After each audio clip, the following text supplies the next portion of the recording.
मैं स्वागत करना चाहता हूं हमारे मेहमानों का। प्रमोद स्वामी, नेता बीजेपी, डॉक्टर आदिश सी अग्रवाल, आप सीनियर एडवोकेट हैं, पॉलिटिकल एनालिस्ट हैं, मयूर शेखर झा, प्रवक्ता कांग्रेस पार्टी के, राकेश कपूर जी, वरिष्ठ पत्रकार, और अब से कुछ ही देर में शिवसेना से उद्धव गुट शिवसेना से हमारे साथ उनके प्रतिनिधि भी जुड़ने जा रहे हैं।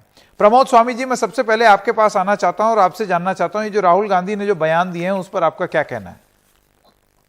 हाँ, अभी मैं किस गांधी की बात करूं? वो गांधी जिसको हम राष्ट्रपिता मानते हैं, उनके वीर सावरकर के बारे में क्या विचार थे, मेरे ख्याल से राहुल गांधी से ज्यादा ये जानना देश के लिए जरूरी है। तो महात्मा गांधी जी ने 1920-21 में यंग इंडिया में अपने कई लेख लिखे थे, जिसमें उन्होंने वीर सावरकर जी की प्रशंसा की थी, उनके पक्ष में लिखा था। और उन्होंने ही कहा था कि स्वतंत्रता व्यक्ति का प्राकृतिक अधिकार है। और जिस माफीनामे के बारे में राहुल जी बोल रहे हैं, तो उसके बारे में मैं यह कहना चाहूंगा कि जो व्यक्ति काला पानी की सजा भुगत रहा था और अंग्रेजों ने जिसको इतनी यातनाएं दी, और जिसने राष्ट्र प्रेम के प्रति अपनी वकालत को छोड़ करके अपना जीवन राष्ट्र को समर्पित कर दिया, उस व्यक्ति के बारे में इस तरह के विचार व्यक्त करना उचित नहीं है। तब फिर भी जब राहुल जी ने कुछ कहा है तो मैं उनको ये बताना चाहूंगा कि उस समय जो थी ये एक सामान्य सी याचिका थी, जिसे फाइल करना राजनीतिक कैदियों के लिए एक सामान्य विधान था। और पारिक घोष, जो कि महान स्वतंत्रता सेनानी अरविंद घोष के भाई थे, सचिंद्र नाथ सान्याल, जो महान स्वतंत्रता सेनानी थे, उन लोगों ने भी इस तरह की याचिकाएं जारी की थी। तो वीर सावरकर के व्यक्तित्व और कर्तृत्व का मूल्यांकन अगर हम करेंगे तो मेरे ख्याल से तब इस बात को आप स्पष्ट रूप से जान पाएंगे। वीर सावरकर माने तेज, सावरकर माने त्याग, सावरकर माने तप, सावरकर माने तारुण्य, सावरकर माने तीर, सावरकर माने तलवार, सावरकर माने तिलमिलाट। तो ये है वीर सावरकर का हमारे विचार। अब राहुल गांधी जो भारत जोड़ो की यात्रा पे निकले हैं, लेकिन जो पुनिया साहब से मिलती है, जो पादरी है, जो भारत माता के विरुद्ध में अब शब्दों का प्रयोग करते हैं, जो हिंदू देवी देवता के विरुद्ध में अब शब्दों का प्रयोग करते हैं, और वो जेएनयू में जाते हैं जहां ये नारे लगते हैं कि अफजल गुरु हम शर्मिंदा है, तेरे कातिल जिंदा है। तो ऐसे लोगों के विचार क्या है क्या नहीं है, इससे हमें कोई फर्क नहीं पड़ता। लेकिन देश की जनता वीर सावरकर को नम्र करती है, प्रणाम करती है। मैं एक सेकंड में अपनी बात को खत्म करना चाहूंगा। वीर सावरकर जी को समर्पित मेरी एक छोटी सी दो लाइन की मैं ये कहना चाहूंगा कि जब हजारों वर्ष जब नरगिस रोती है अपनी बेनूरी पे, तब जाके चमन में होता है दीदावर पैदा। ठीक। मयूर शेखर झा, आप मुझे ये बताइए, ये कई बार ये लड़ाई हमने इतिहास में भी देखी है, हाल फिलहाल तो कुछ ज्यादा ही देखी है, जिसमें कांग्रेस पार्टी बहुत ही तीखे तेवर लेकर के विनायक दामोदर पर सवाल करती है और राहुल गांधी इसकी अगुवाई करते हुए दिखते हैं। लेकिन बीजेपी का बार बार ये भी कहना है कि इतिहास में कांग्रेस की पोजीशन सावरकर को लेकर के कंफ्यूज रही है, स्टैंप रिलीज करने से लेकर और उसके बाद अब उनको माफी वीर बोलना। तो क्या है सावरकर आपके लिए, क्या है, वीर हैं कि माफी वीर हैं? देखिए, सावरकर को लेके जो डिस्कशंस हैं वो जब भाजपा की पिछली बार सरकार रही थी, वो 2004 तक तब भी नहीं होती थी, 2014 तक भी नहीं होती थी। 2014 के बाद अचानक से सावरकर को लेकर डिस्कशंस इसलिए शुरू हो गई है कि अचानक से जो है एक व्हाट्सएप यूनिवर्सिटी का प्रचलन, क्योंकि जो ओरिजिनल भाजपाई थे, जिन लोगों ने देश में भाजपा को खड़ा किया है, वो चाहे वो वाजपेयी जी हो, चाहे वो आडवाणी जी हो, वो लोग तो इतिहास पढ़ के आए थे। उन लोगों को तो इस देश के स्वाधीनता संग्राम का जो पराक्रम है, उस पराक्रम के विषय में उन लोगों को एक फर्स्ट हैंड ज्ञान था। लेकिन ये जो नई भाजपा है, जो 2014 के बाद की नई भाजपा है, उसके ज्ञान का पूरा बुनियाद जो है वो व्हाट्सएप है। और इसके सावरकर को लेकर डिस्कशंस अचानक से 2014 के बाद से आप देख रहे हैं कि आने लगे कि इन लोगों को कहीं से व्हाट्सएप पे ज्ञान प्राप्त हुआ कि नहीं, सावरकर जो है वो वीर थे।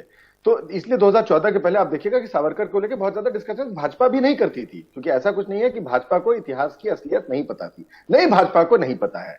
सावरकर को लेकर आप जो राहुल गांधी ने चीजें बताई, आप बड़ी बड़ी बातें कर लीजिए कि सावरकर का मतलब तलवार है, सावरकर का मतलब तीर है, सावरकर का मतलब वीर है, सब कुछ कहिए, लेकिन जो बुनियादी बात राहुल गांधी ने रखी है, क्या उस बुनियादी बात को आप डिनाई करते हैं? सावरकर ने मांगा था, क्या इस बात को आप डिनाई करते हैं? सावरकर अंग्रेजों के पेंशन पे रहते थे, क्या आप इस बात को डिनाई करते हैं? आप कहते हैं नहीं, महात्मा गांधी जी ने उन्हें परमिट किया था। अरे आप महात्मा गांधी जी के पास जाइएगा और कहिएगा कि जी मैं डर गया हूं, तो महात्मा गांधी जी क्या कहेंगे? भाई लड़ाई जेलों में रहकर तो जवाहरलाल नेहरू ने भी लड़ा था। आपको जो है जवाहरलाल नेहरू इसलिए पसंद नहीं है क्योंकि जवाहरलाल नेहरू ने जो है अंग्रेजों के सामने घुटने नहीं टेके थे। जवाहरलाल नेहरू की रीढ़ मजबूत थी। जवाहरलाल नेहरू जेल की तमाम यातनाएं 16-17 साल तक झेल पाए, इसलिए आपको जवाहरलाल नेहरू पसंद नहीं है। आपका इतिहास वहां जाके खत्म हो जाता है कि कहां आपके हुक्मरानों से जो माफी मांगे वही आपका हीरो है। तो आपको आपका हीरो मुबारक, किसने मना किया है? आपका हीरो, आपको, हमारा हीरो वो है जो अंग्रेजों के सामने डट कर खड़ा रहा। हमारा हीरो वो है जो कभी भी नतमस्तक नहीं हुआ। हमारा हीरो गांधी है, हमारा हीरो नेहरू है, हमारा हीरो भगत सिंह है।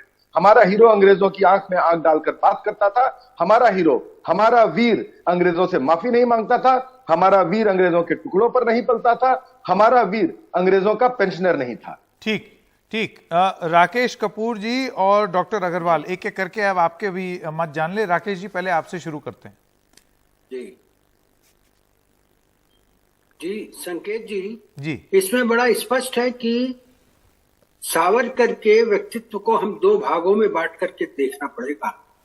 इस पर जो बहस चलती है, मेरे ख्याल से वो जरूरी बहस नहीं है, उसको हम गैर जरूरी भी कह सकते हैं। 1910 और 11 तक के सावरकर एक हैं और उसके बाद के सावरकर दूसरे हैं। 1910-11 तक के सावरकर जो हैं वो भारत की स्वतंत्रता के लिए लड़ने वाले वीर सेनानी हैं। वो पहले व्यक्ति हैं, दो आजन्म कारावास हुआ, अंग्रेजों ने सुनाया। वो पहले व्यक्ति थे जिन्होंने जो है वो पूरा इंग्लिश चैनल क्रॉस कर दिया, फ्रांस पर उतरे, समुद्र जहाज से वो तैर करके निकल गए थे उसके टॉयलेट से। तो ऐसी कई बातें सावरकर के बारे में है। वो उनका 1910-11 तक का इतिहास है जो देश की आजादी को समर्पित है, देश के लिए क्रांतिकारी लड़ाई करने के लिए के प्रति समर्पित है। लेकिन उसके बाद का जो इतिहास है उनका, वो इतिहास माफीनामे का इतिहास है।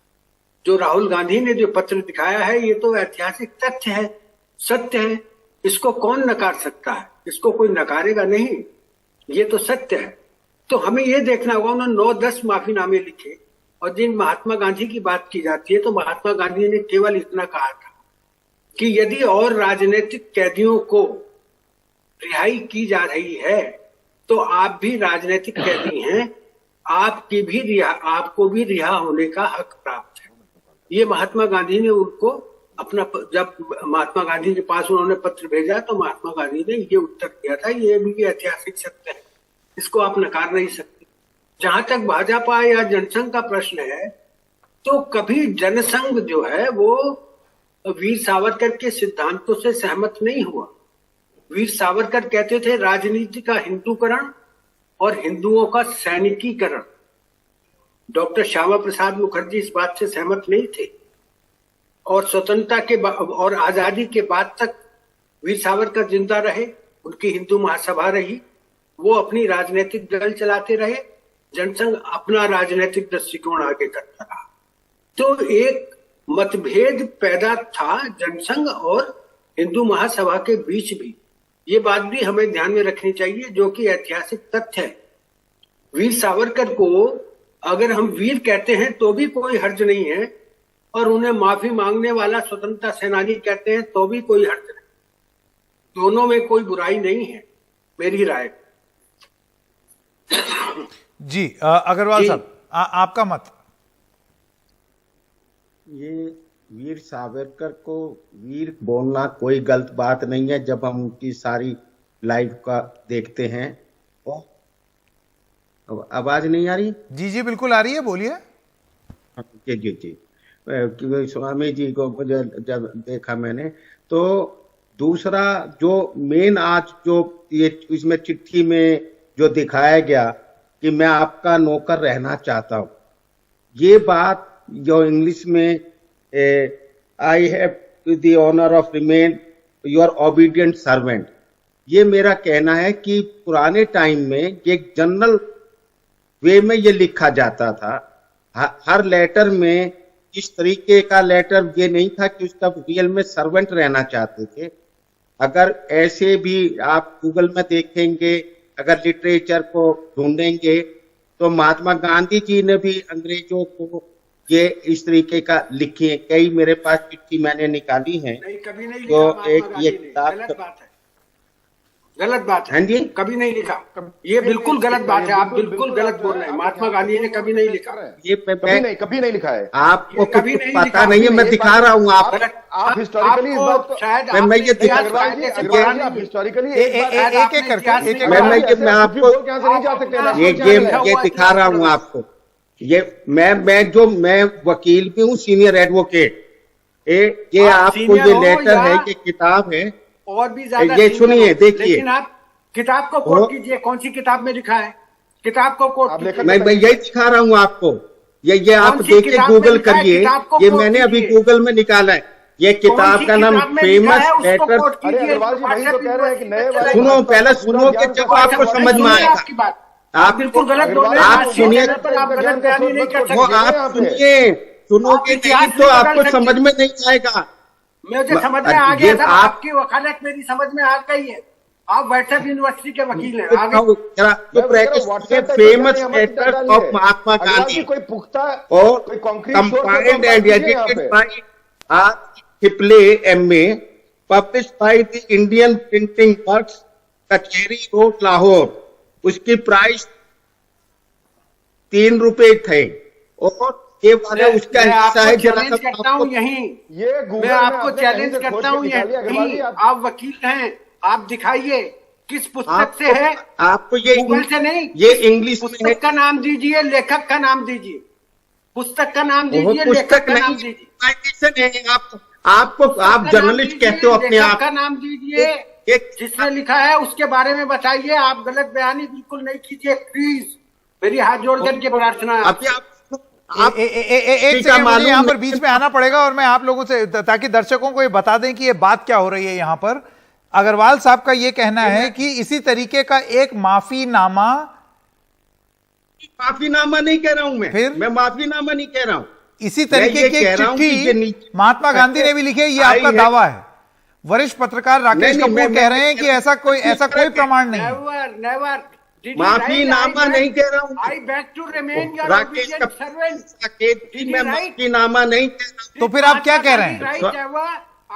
मैं ये कह रहा हूं कि नीचे जैसे लिखा जाता है और नहीं तो ये एक सेकंड अग्रवाल जी, देखिए ऐसा है, अगर हम इस तरीके से, हम जानते हैं राकेश जी, इस पूरे, अगर हम गांधी की बात करें तो उन्होंने बहुत बारीकी से स्टडी किया है। तो अगर वो आपके दावे को इस तरीके से चैलेंज कर रहे हैं, आपको एक बार दोबारा सोचना। आपका ये दावा है कि महात्मा गांधी ने अंग्रेजों को ये बोला कि I will remain your humble servant. ये जरा मानना अटपटा है। एक मिनट, मैं दिखा रहा हूं। उन्होंने माफीनामा नहीं मांगा है, उन्होंने चैलेंज किया है। उन्होंने अंग्रेजों की ताकत को चैलेंज करा है उसी लेटर में, परंतु ये लिखने का तरीका है, मैं ये समझा रहा हूं। नहीं, तो फिर आपने अलग बात की। आपकी बात से ऐसे लग रहा था कि इसी तरीके से माफी महात्मा गांधी ने भी मांगी। ये लेकिन कंपैरिजन ठीक नहीं हुआ। फिर आपका ये कंपैरिजन ठीक नहीं हुआ, क्योंकि आपकी बात से ये लग रहा था कि आप ये कह रहे थे महात्मा गांधी ने भी माफी मांगी। ऐसा नहीं है ना।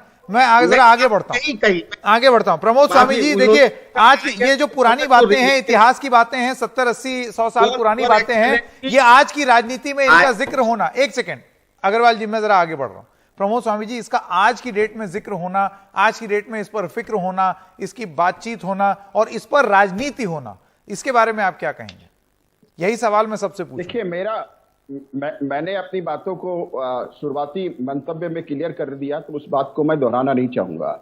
लेकिन आपने जो प्रश्न किया कि आज के समय में इसकी क्या प्रासंगिकता है, तो मैं यही कहना चाहूंगा कि जो कम से कम हमारे स्वतंत्रता सेनानी हैं, जिन्होंने राष्ट्र के लिए अपने जीवन को समर्पित किया, कम से कम उनके ऊपर में इस तरह की घिनौनी राजनीति नहीं होनी चाहिए। किसी पार्टी के विचारों से आप सहमत हो या न हो, ये आपका अधिकार है, लेकिन जिन्होंने भी भारत माता को स्वतंत्र करने में थोड़ा मोड़ा, मैं अपनी बात कंप्लीट कर दूं, थोड़ा मोड़ा भी योगदान दिया है तो उनका सम्मान होना चाहिए। और वीर सावरकर का जी का योगदान है, वो तो काफी बहुत ज्यादा योगदान है। मैं एक सवाल मयूर शेखर झा जी से पूछना चाहता हूं। भारत जोड़ो यात्रा निकालने का आपका मकसद था, तो एक आदमी अमूमन ये अंदाजा लगा लेता है कि भारत जोड़ो जो है उसकी एक पॉजिटिव फील होगी, पॉजिटिव बात होगी, भारत को आप जोड़ने की बात करेंगे। लेकिन इतना ज्यादा पोलराइजिंग मुद्दा उठा लेना अपने प्रेस कॉन्फ्रेंस में, ये कहां जोड़ रहे हैं आप? इसमें जोड़ने लायक आपने क्या, मयूर जी मेरी आवाज आ रही है? बिल्कुल अजय संकेत, मैं सबसे पहले तो स्वामी जी ने जो बात, प्रवीण स्वामी जी ने बात कही थी कि किसी भी स्वतंत्रता सेनानी के बारे में ऐसी बातें नहीं करनी चाहिए, तो मैं प्रवीण स्वामी जी को याद दिलाना चाहूंगा कि किस तरह का वेंडेटा और किस तरह का लांछन जो है लगातार पूरे बारे में करता आया है। जिस तरह से नेहरू जी के चरित्र को लांछित करने का प्रयास हर वक्त राइट विंग करता है, वो किसी से छुपा हुआ नहीं है। जहां तक सावरकर जी की बात है, सावरकर जी के विषय में एक हिस्टोरिक बात बस राहुल गांधी ने रखा था। आज इस देश को आप बताइए, आप सावरकर जी की असलियत बताइए, आप ये भी बताइए कि 1910 तक सावरकर जी का क्या चरित्र था। वो लगातार देश के लिए लड़े थे। हो सकता है मजबूरी रही हो सकता है परिस्थितियां रही हो जिन परिस्थितियों ने। जी संजय गुप्ता, मैं जल्दी से एक सवाल आपसे पूछना चाहता हूं। नेता हैं शिवसेना के और वो वाला शिवसेना का गुट जो कि कांग्रेस पार्टी के साथ है, लेकिन इस मामले में आप कांग्रेस पार्टी के साथ नहीं है।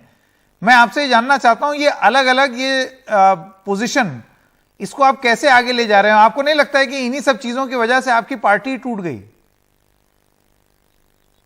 देखिए, वीर सावरकर जी के विषय में ना सही से बात को जानने की जरूरत है। वीर सावरकर जी ने माफीनामा जरूर मांगा था, मगर उन्होंने ये सोच करके माफी मांगा था कि जब एक बार उन्होंने उम्र कैद की सजा काट ली, फिर दूसरी बार भी वो उम्र कैद की सजा काट रहे थे, तो उनके मन में ये विचार था कि अगर मैंने सारी जिंदगी जेल में ही बिता दी तो मैं स्वतंत्रता संग्राम के अंदर क्या योगदान दे पाऊंगा।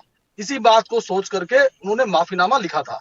तो इसी चीज को देखते हुए श्रीमती इंदिरा गांधी जी ने भी उनकी तारीफ की थी, उन्हें सन ऑफ इंडिया कहा था। अगर जेल में सारी जिंदगी बिता करके चले जाते तो फिर देश के लिए क्या कर पाते। तो इस बात को सोचने और समझने की जरूरत है। पर ये चीज कांग्रेस पार्टी नहीं, ये कांग्रेस पार्टी तो ये नहीं मानती ना, वो तो उनको माफी वीर कह रही है। वो एक्चुअली इनको इस बात को अच्छी तरीके से जानने की जरूरत है कि श्रीमती इंदिरा गांधी जी ने जो कहा वो क्यों कहा, और इस बात को पूरा ज्ञान, अधूरी जानकारी पे जब किसी भी तरह का कोई बयान जाएगा ना तो वो अधूरा ही माना जाएगा। दल से पूछिए, ये तो आप कांग्रेस पार्टी से पूछिए, क्योंकि अब इन्हीं सब चीजों के चक्कर में तो आपकी बेचारी आपकी पार्टी टूट गई। बात आपकी ठीक है, यही सारी तो चीजें हैं, हिंदुत्व, इसके अलावा सावरकर, इन्हीं सब मुद्दों पे बताइए आपकी पार्टी टूट गई। नहीं, पार्टी टूटी मानते हैं इस मुद्दे को कि हिंदुत्व वाले मामले पर जिस तरह से जो भी चीजें घटनाएं घटी वो सब हम जानते हैं, लेकिन वीर सावरकर पर हम हमेशा ही इस बात पर स्टैंड रहे हैं। वक्त खत्म हो गया है मेरे पास, पर प्रमोद जी, डॉक्टर अग्रवाल, राकेश जी, मयूर शेखर झा और संजय गुप्ता, आप सब लोगों का बहुत बहुत धन्यवाद हमारे साथ जुड़ने के लिए।